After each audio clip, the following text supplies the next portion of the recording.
하나님의 말씀을 봉독하겠습니다. 하나님 말씀은 로마서 3장 21절 말씀입니다. 로마서 3장 21절 신약성경 243페이지에 있습니다. 이제는 율법 외에 하나님의 한 의가 나타났으니 율법과 선지자들에게 증거를 받은 것이라. 아멘.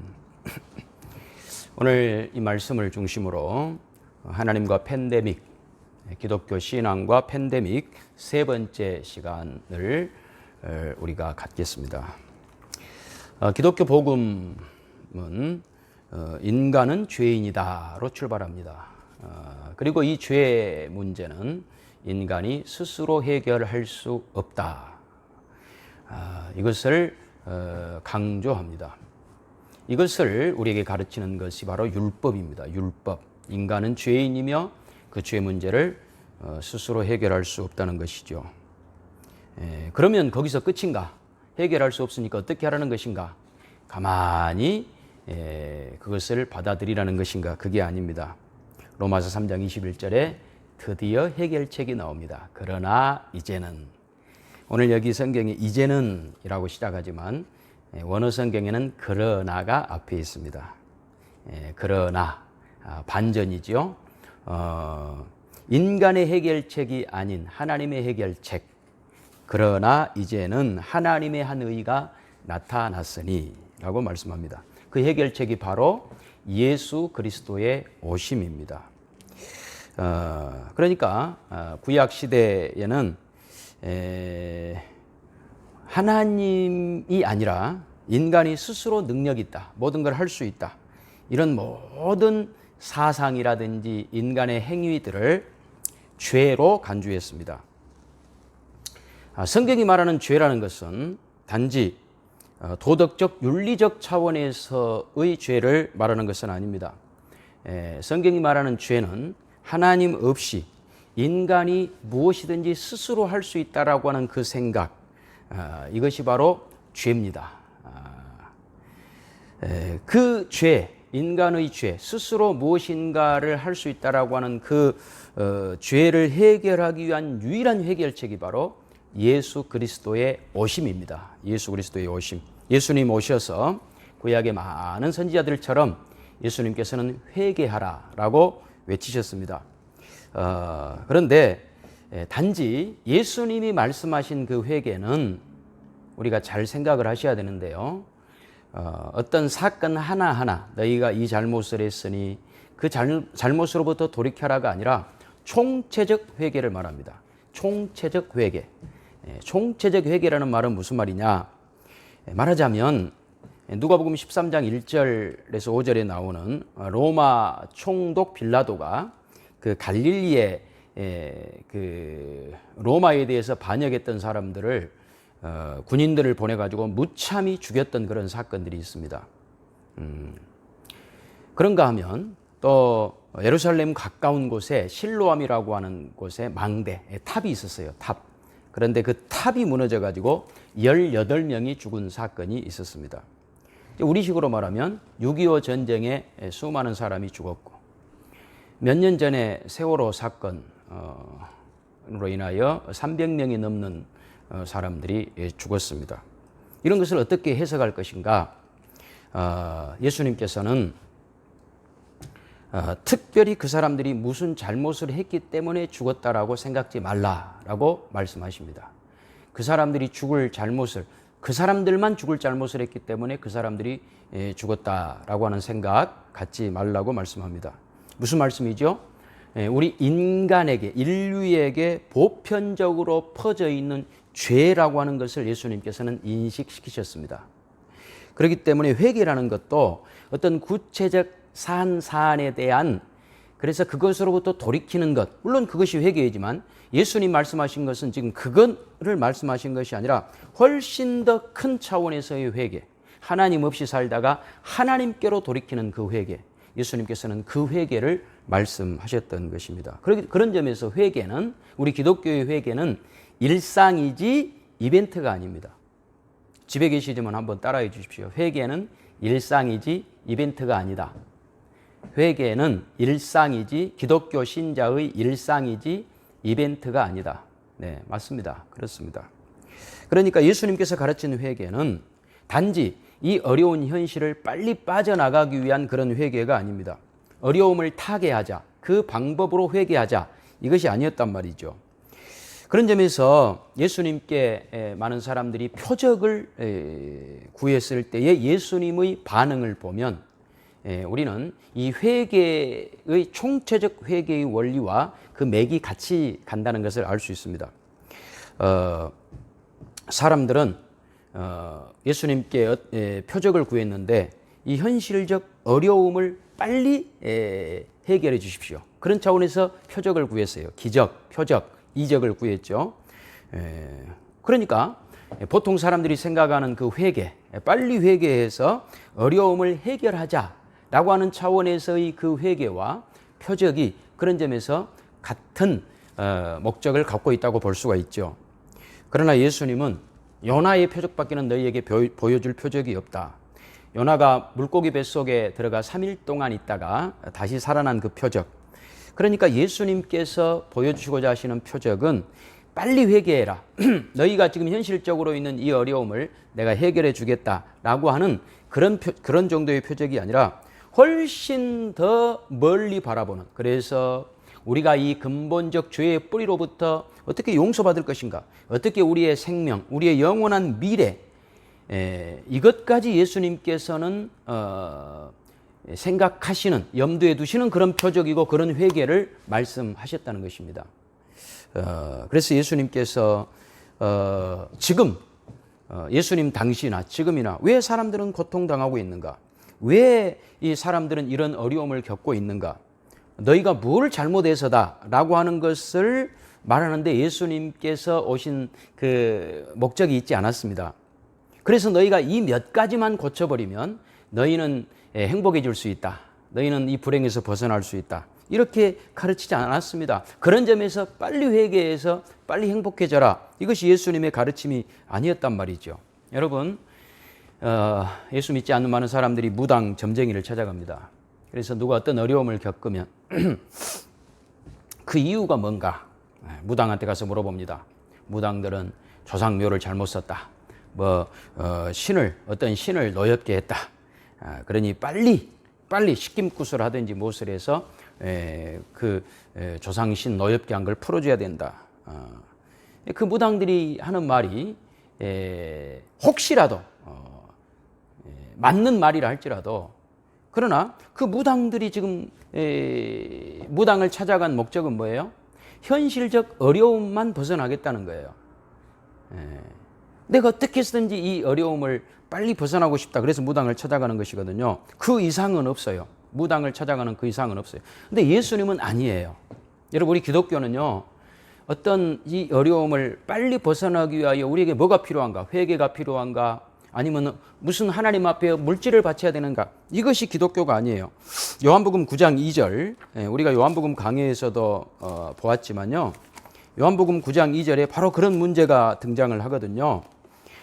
예수께서 길을 가실 때에 날 때부터 맹인된 사람을 보신지라. 제자들이 물어 이르되 랍비여, 이 사람이 맹인으로 난 것이 누구의 죄로 인함이니까? 자기이니까 그의 부모이니까? 그러니까 어떤 사람이 맹인, 앞 못 보는 시각장애인, 그 사람을 보고 제자들이 이 사람은 왜 이런 시각장애인이 되었습니까? 자기 죄 때문입니까? 부모의 죄 때문입니까? 라고 물었을 때 예수님 뭐라고 대답하셨죠? 3절, 예수께서 대답하시되 이 사람이나 그 부모의 죄로 인한 것이 아니라 그에게서 하나님이 하시는 일을 나타내고자 하심이라. 하나님이 하시고자 하시는 그 일을 나타내고자 하심이라. 그러니까 예수님께서는 지금 누구 때문에, 자기 때문에, 부모 때문에 이런 일이 벌어졌는가, 여기에 관심이 있는 것이 아니에요. 그러니까 그 부모의 잘못만 풀어버리면, 네가 잘못한 몇 가지만 풀어버리면 너는 문제 해결된다. 도덕적, 윤리적 차원의 접근이 아니라 영적 차원의 접근을 하고 계시는 거예요. 하나님의 하시는 일을 나타내고자 하심이라. 영적 차원. 그러니까 영적 차원이라고 하는 것은 거대한 문제, 이 사소한 문제가 아니에요.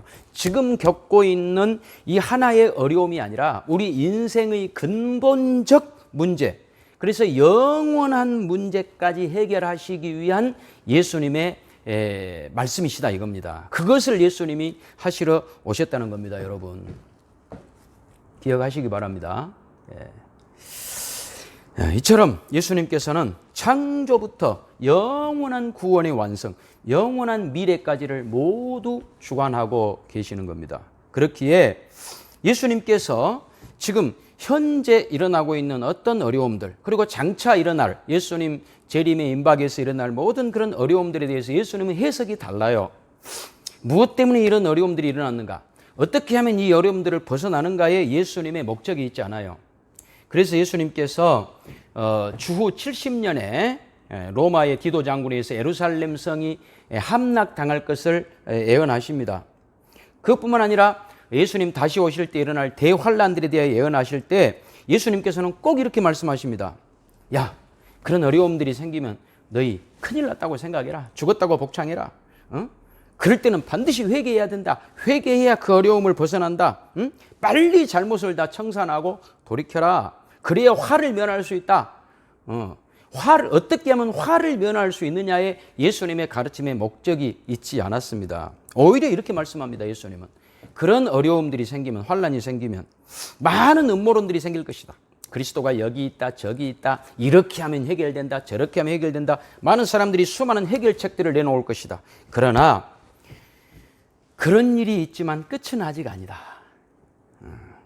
그래서 그 종말에 대한 불안함을 조장하는 그런 가르침들을 믿지 말라.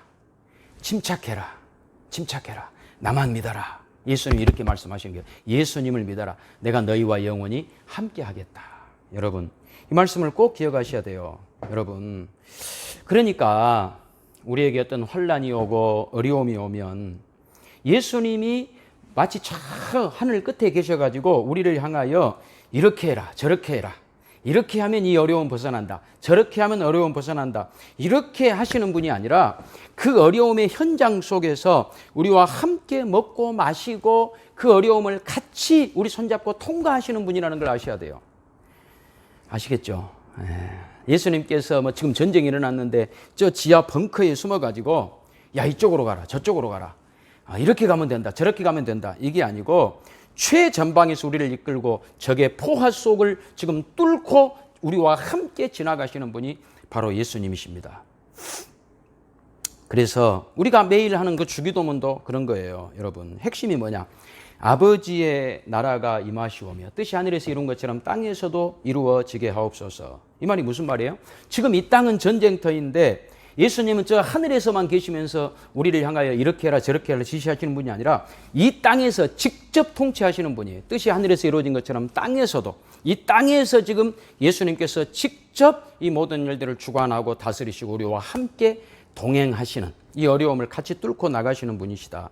그렇기 때문에 회개라는 것도 어떤 특정한 상황으로부터 벗어나기 위한 것이 아니라 주기도문에 회개가 나오잖아요. 우리가 우리에게 죄 지은 자를 용서해 준 것처럼 우리 죄를 용서해 주옵시고. 그러니까 신자에게 어떤 회개라는 것은 단순히 어떤 특정한 몇 가지 어려움들을 벗어나는 방법이 아니라 이 땅에 살면서 신자로서 당연히 매일매일 살아가야 될 필수적인 덕목으로서의 회개인 것입니다. 그러니까 회개라고 하는 것은 총체적이에요. 그런 점에서 예수님과 떨어져 살다가 예수님 안으로 들어오는 거예요. 이것이 회개인 거예요. 그러니까 우리는 회개하세요라고 얼마든지 말할 수 있어요. 우리도 회개해야 돼요. 그런데 그 회개하라고 하는 말을 할 때 조심해야 돼요.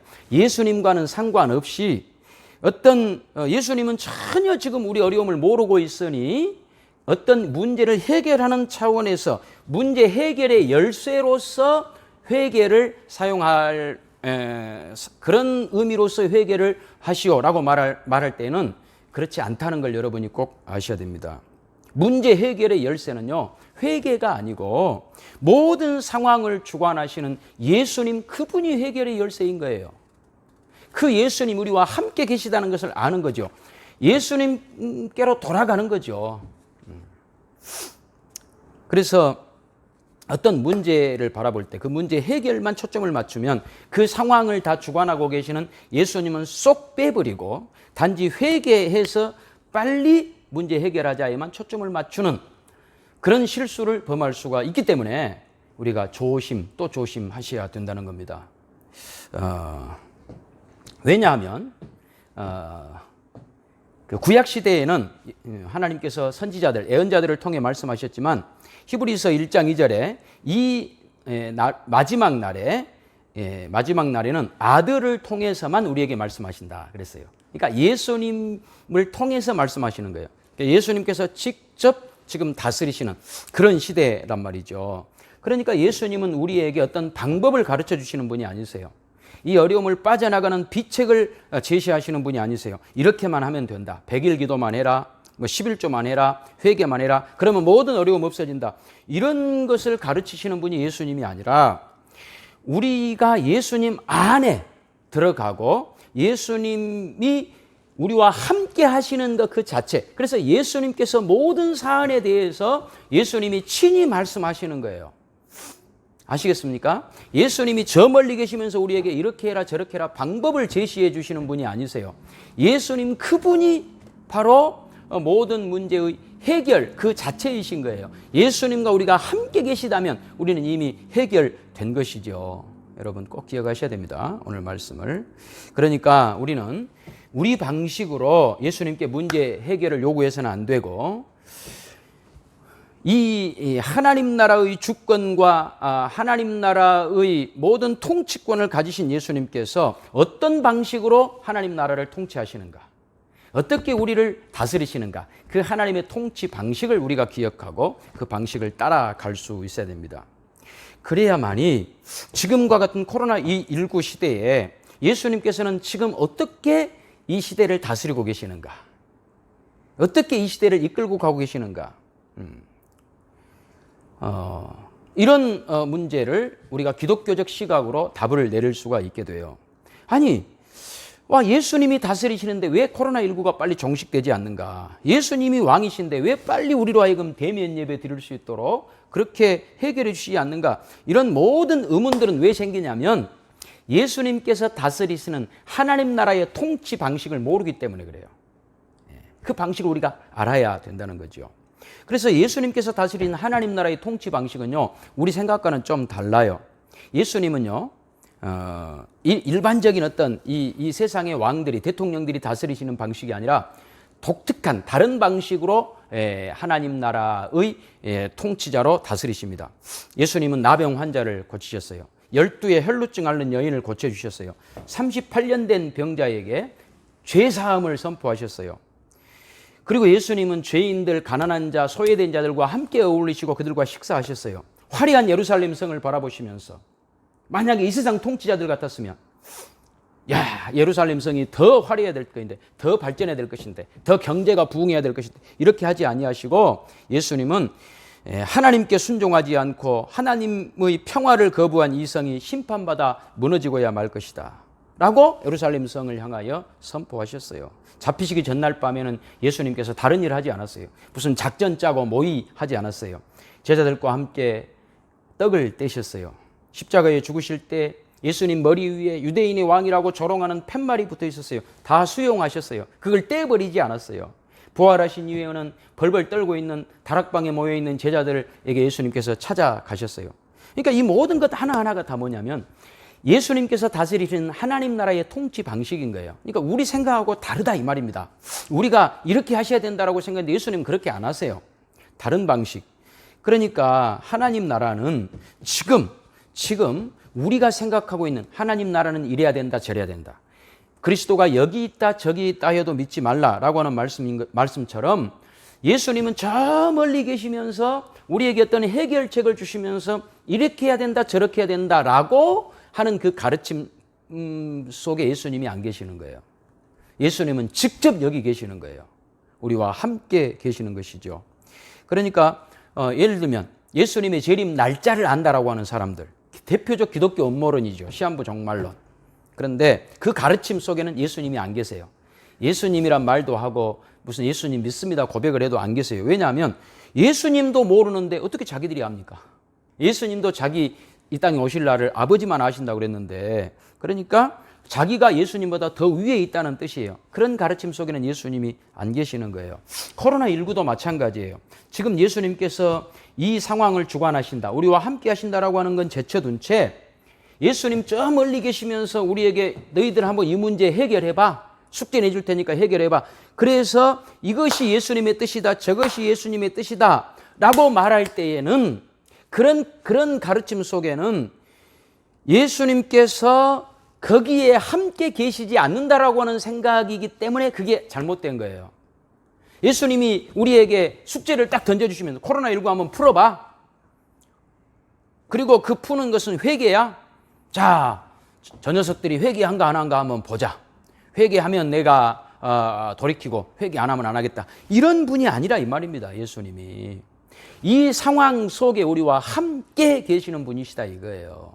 여러분. 하나님의 아들이 직접 오셨어요. 이것이 복음의 핵심이에요. 누가복음 12장, 마가복음 12장에 나오는 포도원 소작 농부들에 관한 비유가 바로 그겁니다. 주인이 포도원을 소작인들에게, 농부들에게 맡기고 먼 나라로 갔습니다. 그리고 이제 추수할 때가 되어서 소출을 받으려고 종들을 보냈습니다. 이 소작인들이 말이에요. 다 죽여버리는 거예요. 종들이 오자마자 다 죽이고 소출을 바치지 않고 다 죽입니다. 마지막에 이 주인이 자기 아들을 직접 보냈습니다.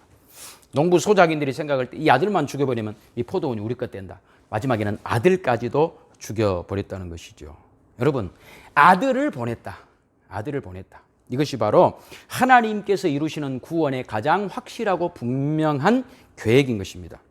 하나님의 아들이 직접 오신 것보다 더 확실한 하나님의 뜻은 없어요.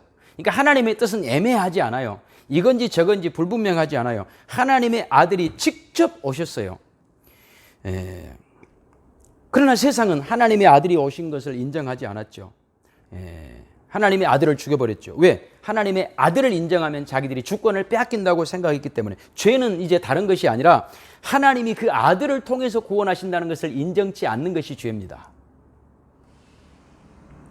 그러니까 하나님의 모든 뜻은 하나님의 아들 예수님 보내셔서 우리가 알아듣는 말로 확실하고 분명하게 하나님의 뜻을 드러내셨습니다. 그러니까 이제 지금 하나님의 뜻은요, 못 알아듣는 무슨 전염병이라든지 무슨 재난이라든지 무슨 사고라든지 이런 거 딱 해놓고, 자, 너희들이 한번 풀어봐.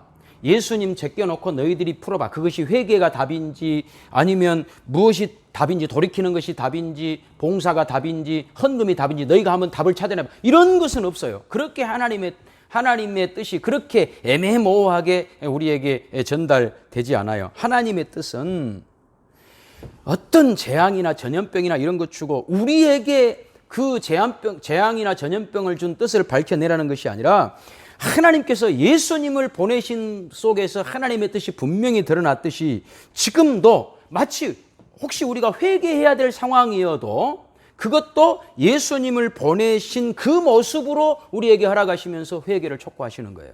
아시겠습니까? 굉장히 중요합니다. 굉장히 중요합니다. 마치 성찬식이 왜 중요합니까? 우리 교회는 매월 첫 주에 성찬식을 했는데 그 성찬식이 중요한 이유는 예수님은 지금 이 자리에 우리와 함께 계신다는 거예요. 여러분이 매 끼 식사할 때마다, 물을 마실 때마다, 응? 여러분이 숨을 쉴 때마다, 세상을 사랑할 때마다, 살아갈 때마다 예수님이 말씀으로 임재하시는 그 예수님이 지금 우리와 함께 하신다. 그래서 보이는 말씀, 보이지 않는 말씀인 하나님 말씀 설교, 보이는 말씀인 성찬을 통하여 말씀으로 늘 우리와 함께 하시는 예수님. 그래서 천국이 완성되기까지 예수님은 저 멀리 떨어져 계시면서 우리에게 이렇게 저렇게 해라라고 지시하시고 우리가 알아서 그 뜻을 캐내라는 것이 아니라 지금 우리와 함께 계시면서 우리와 함께 사시면서 예수님은 우리에게 하나님의 뜻을 분명하고 확실하게 드러내 보여주시고 계십니다. 하나님의 아들 예수 그리스도가 우리와 함께 계심, 이것이 분명한 하나님의 뜻이라는 것을 여러분 꼭 기억하시기 바랍니다. 그래서 지금 예수님 우리와 함께 계십니다.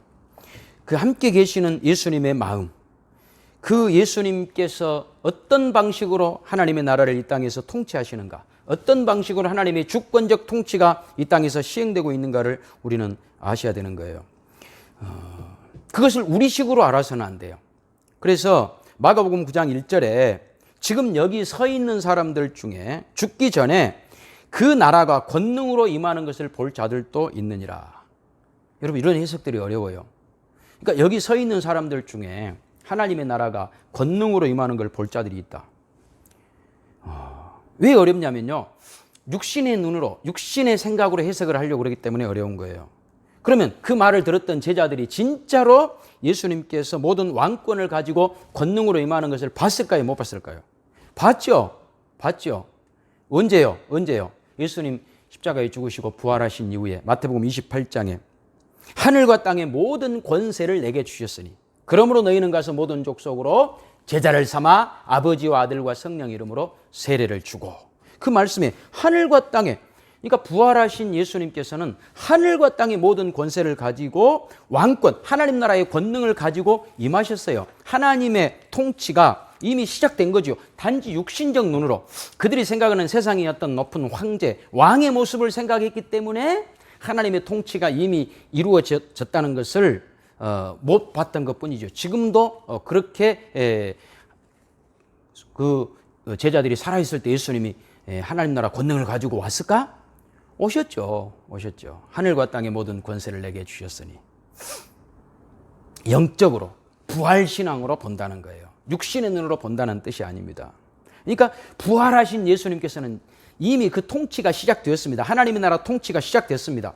장차 사망 권세 이기시고 영원한 생명으로 우리들에게 영원한 승리를, 생명을 허락하시고야 마실 것입니다. 그러니까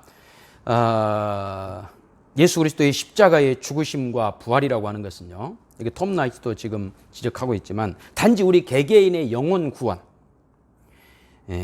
우리의 죄 사함, 우리가 천국 백성 된 것, 이것만을 말하는 것이 아니라 예수님의 십자가의 죽으심은요, 큰 틀에서 하나님 나라의 통치의 시작과 완성을 향한 출발이라는 데 의미가 있는 거예요. 두 가지 의미가 다 있는 거예요. 우리 개개인으로 보면 예수님의 십자가의 죽으심과 부활은 죄사함, 하나님 백성됨, 이것이고, 큰 차원에서 보면 하나님 나라의 통치가 시작됐다는 거예요. 이미 시작됐다는 거예요. 완성을 향하여 지금 출발했다는 거예요.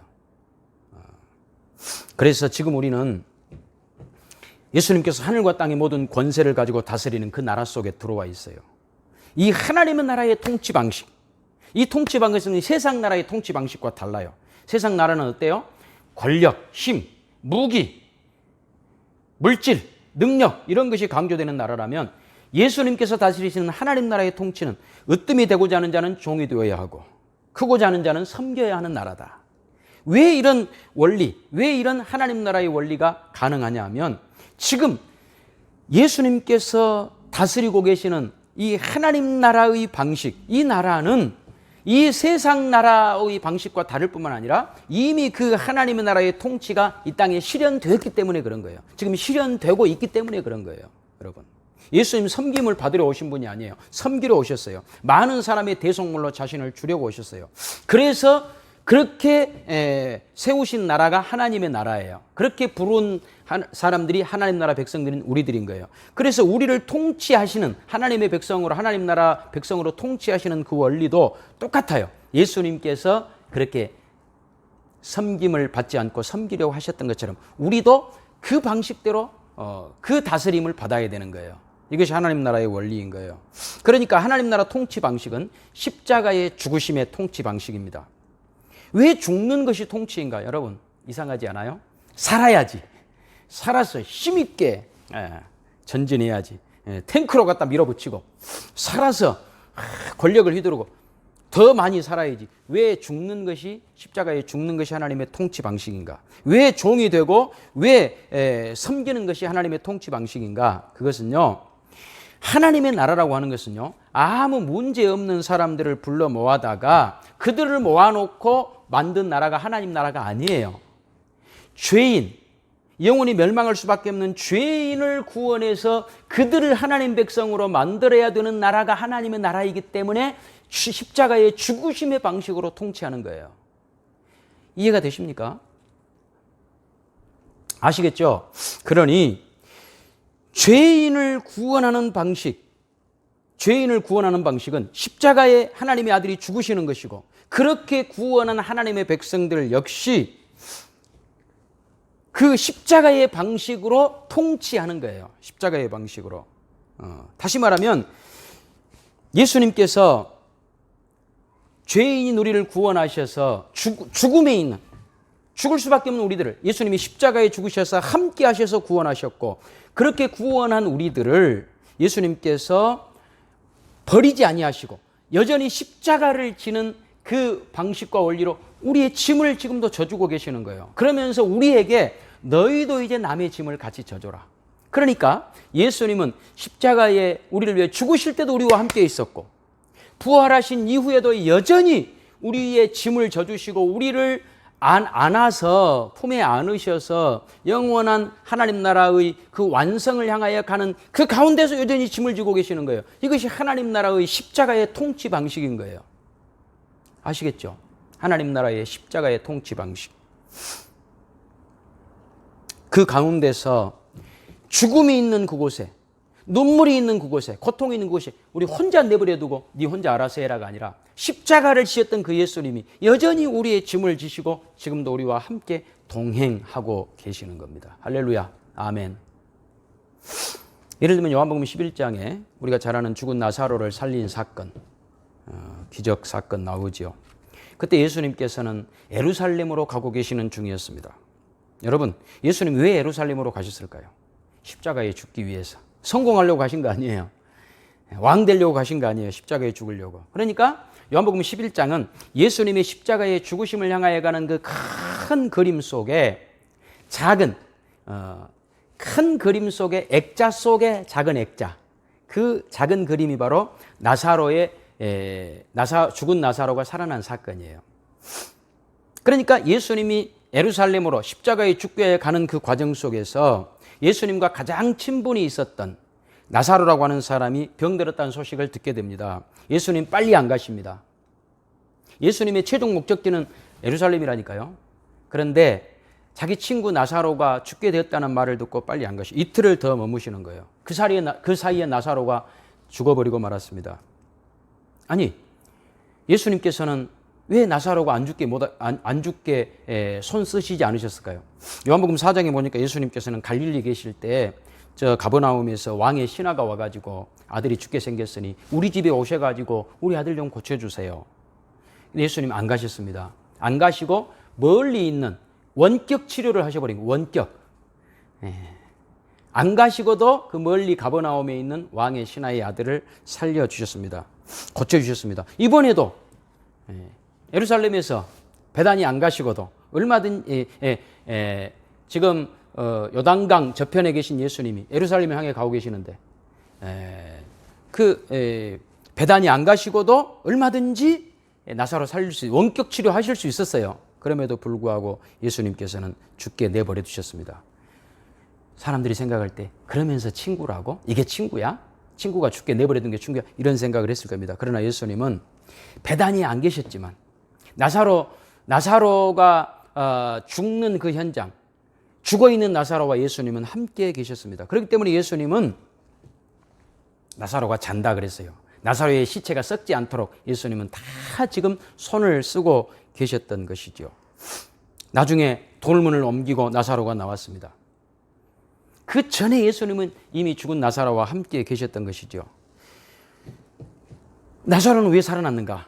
나사로가 살아난 이유는요, 예수 그리스도의 십자가에 더 멀리 바라보는 예수 그리스도의 십자가의 죽으심 때문에 나사로는 살아난 거죠. 그러니까 예수님께서 베다니 가자, 나사로 살리러 가자 안 하시고요, 유대로 가자. 유대 뭐하러 가자고요? 십자가에 죽으러 가자. 십자가에 죽으러 가자. 사람들은 죽은 나사로 어떻게 살리느냐 거기만 관심이 있었지만 예수님은 더 멀리에 있는 십자가를 바라보셨던 것입니다.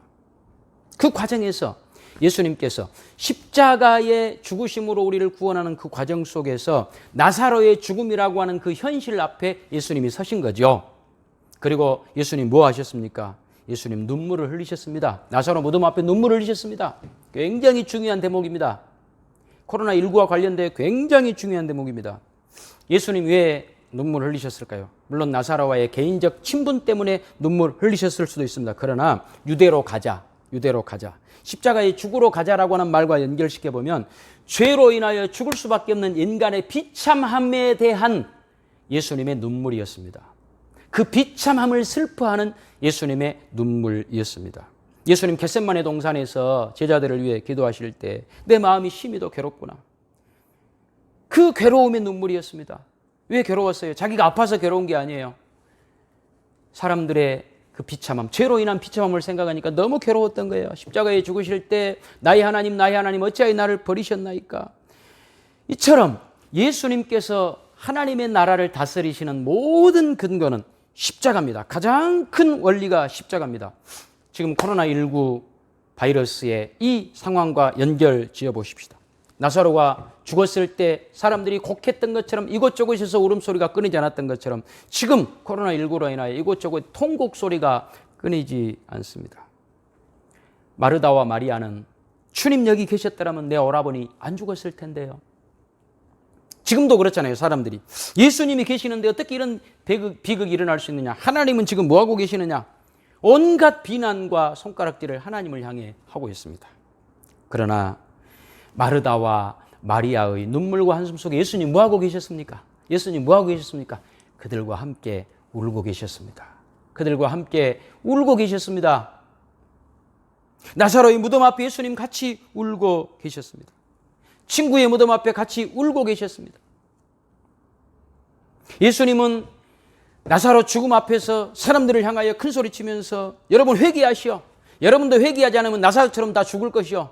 이렇게 하지 않았습니다. 그저 나사로의 죽음을 보고 예수님은 우셨습니다. 회개하라가 아니었습니다. 예수님은 무슨 생각하셨느냐 우시면서 어떻게 저들을 살려낼 것인가.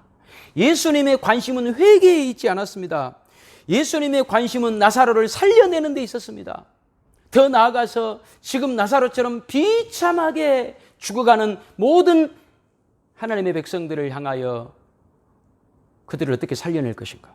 그들을 살려내기 위한 유일한 방법으로서의 십자가를 예수님은 생각하고 계셨던 것이죠. 여러분, 중요합니다. 그렇기 때문에 회개라고 하는 것도요, 우리 방식의 회개가 아니라 예수님의 방식의 회개를 해야 됩니다. 예수님 방식의 회개. 예수님 방식의 회개. 그건 뭐죠? 그것은 어떤 이 어려움을 빠져나가기 위한 그런 회개가 아니라 예수님 우리에게 생명을 주시기 위한 회개였어요. 그렇기 때문에 회개하라는 말도 안 하신 거예요. 나사로 죽음 앞에서 그저 눈물을 흘리신 거죠. 그들을 살려내신 거죠. 나사로를 살려낸 것처럼 우리를 살려내는 데 예수님의 관심이 있었습니다. 여러분, 오늘 설교의 결론입니다. 예수님 십자가로 우리를 구원하시고 십자가의 방식으로 우리를 다스리신다. 하나님 나라의 통치 방식, 십자가의 방식이다. 누구든지 나를 따라오려거든 자기를 부인하고 자기 십자가를 지고 나를 따르라. 여러분, 이 코로나19 대유행병 상황에서 예수님은 회개한 자만 구원하시려고 저 멀리 계시면서 누가 회개했냐, 누가 회개했냐, 이렇게 회개한 자와 회개 안 한 자를 지금 구분하고 계시는 것이 아니라 예수님은 지금 우리와 함께 울고 계십니다. 그러면서 예수님 우리를 살리고 계십니다. 예수님, 십자가에 죽으신 예수님, 부활하신 예수님께서는 지금 우리를 살리는 일을 하고 계신다는 사실, 지금 우리와 함께 우시면서 우리를 함께 살리신다는 사실, 함께 계시는 예수님. 지금 이 상황 예수님 어디 계십니까? 지금 이 코로나19 상황 예수님 어디 계십니까? 함께 계십니다. 나사로 무덤 앞에서 예수님 뭐 하셨습니까? 너 회개해라, 너 회개해라 정죄하지 않았습니다. 우셨습니다. 그리고 살리셨습니다. 지금 예수님 똑같습니다. 십자가에 죽으시고 부활하신 예수님 우리와 함께 하십니다. 우리를 살리고 계십니다. 우리에게도 살리는 일을 하라 그러십니다. 우는 자와 함께 울고, 그러면서 네가 속으로 그를 정죄하지 말고 저 사람 뭐 잘못해 죽었을까 생각하지 말고 저를 살리는 일을 내가 했으니 너도 그를 살리는 그 일을 위하여 나와 같이 십자가를 지고 그 길을 함께 걸어가자. 이것이 코로나19에 지금 예수님이 하시는 일이고 우리에게 요구하시는 일입니다. 그렇다면 우리와 함께 계시는 예수님, 지금 더 이 힘든 이 고통받는 이 시대 속에서 어떻게 우리와 함께 계시는가? 다음 시간에는 바울에게 배워보겠습니다. 여러분, 그때까지 십자가에 죽으시고 부활하신 예수님, 우리와 함께 계시고 고통받는 신자와 함께 계신다는 사실을 꼭 기억하시면서 십자가의 죽으심, 그 십자가를 지는 것이 우리를 구원하신 것이기도 하고 하나님 나라의 통치 방식임을 꼭 기억하셔서 우리도 함께 예수님과 울고 가지고 함께 따라가는 복된 여러분 되시기를 주님의 이름으로 축원합니다. 기도하겠습니다. 하나님 아버지 감사합니다. 오늘 또 우리에게 주신 말씀을 기억합니다. 십자가에 죽으신 예수님, 그리고 십자가의 방식으로 우리를 통치하시는 예수님, 코로나19 대유행병 상황에서 우리 예수님 저 멀리 계시면서 우리의 회개만 보는 것이 아니라 지금 이 어려움들을 함께 통과하시면서 우리와 함께 우시고 저들을 살리기 위하여 예수님 지금도 일하고 계심을 우리가 믿고 그 예수님 마음 동참하여 우리도 예수님의 십자가의 죽으심과 부활로 인하여 부활 생명을 가진 자답게 이웃을 살리는 복된 우리 신자된 길 걸어가는 우리가 되게 하옵소서. 예수님의 이름으로 기도하옵나이다. 아멘. 우리 다 같이 5장 찬송하시겠습니다.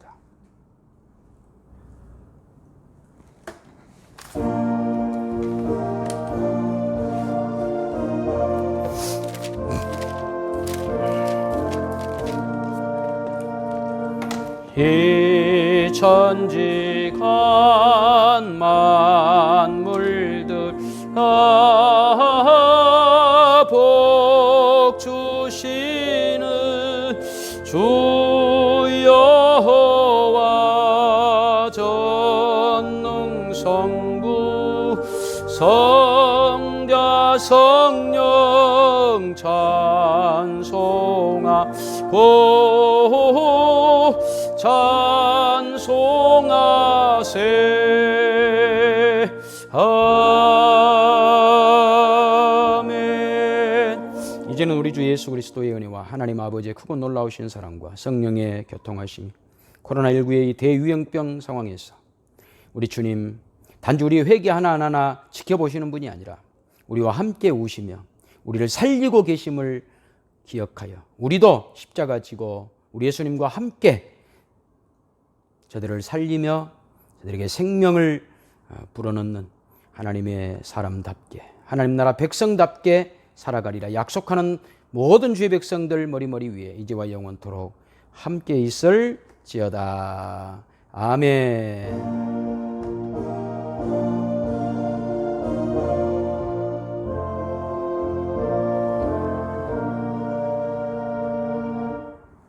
이상으로 2020년 9월 20일 주일 예배 마쳤습니다.